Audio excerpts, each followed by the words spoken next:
Hi guys, right, what you see in front of you here are some Mexican-American War American infantry.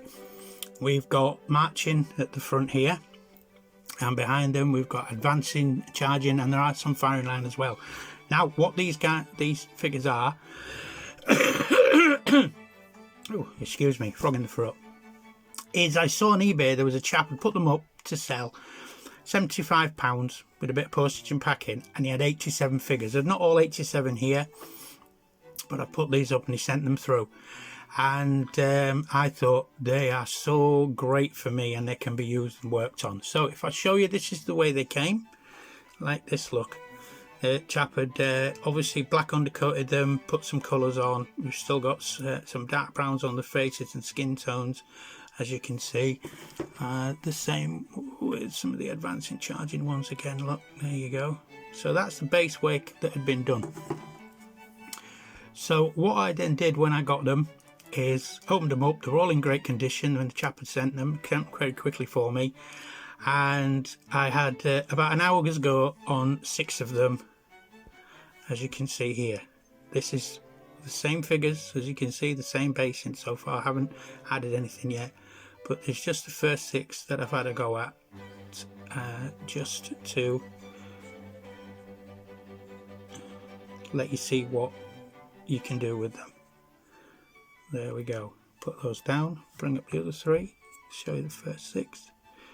Now a lot of people have asked me about the Mexican-American War, because a lot of these figures have slouch hats on and that is actually correct. The troops did have the floppy cap, which was like a forage cap that they wore, because their main regular uniform was shakos at this time, but on campaign they wore those caps. But a lot of them did, especially down in Mexico, where the slouch hats, especially volunteer units. A lot of the volunteer units went for that. So there you go guys, that's something I'm going to be working on as I do through the commissions and things. Couldn't resist that. You remember recently I put up a vid about the Romans. I've still got some of those to finish, but I had to have a go at these because I just thought, wow, you can't miss out on that. Okay, thanks.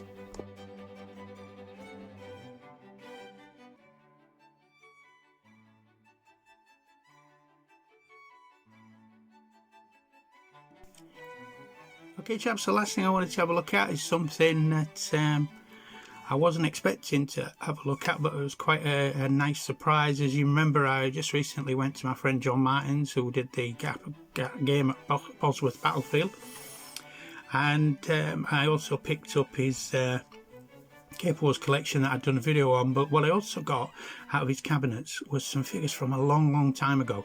The figures you see in front of you are actually sepoys of all types that were originally painted about 25 years ago for a Clive in India, when First Corps first brought out their 7 Years' War, British, French, and they did all these kind of sepoys to go with it, because it was originally designed to be a French and India range. And if I show you some of these, I painted these 25 years ago. So if I just show you, there we go, look. When I first started painting, I did some of these chaps. Put these down. Okay, John himself had a go at painting some stuff as well for the game. So what we've got here is Madras sepoys with British officers. Okay, as you can see, there's quite a few of those. And some more of the French sepoys painted by someone else. I don't know who painted these. These are more, look. And then we've got some single ones on bases that have been done.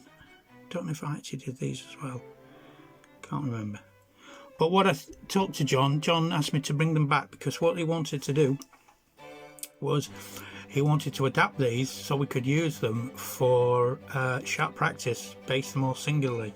So if you just look across here, this is the first ones I've had a little bit of a go at. Now these chaps that you're looking at now were originally with these chaps here, the sepoys with the pink helmets and the pink, turbans. And what I've done now is I have this officer that was one of the officers that was with them. I've given them a 21st century tidy up. Here we go as well. We got the firing line chaps.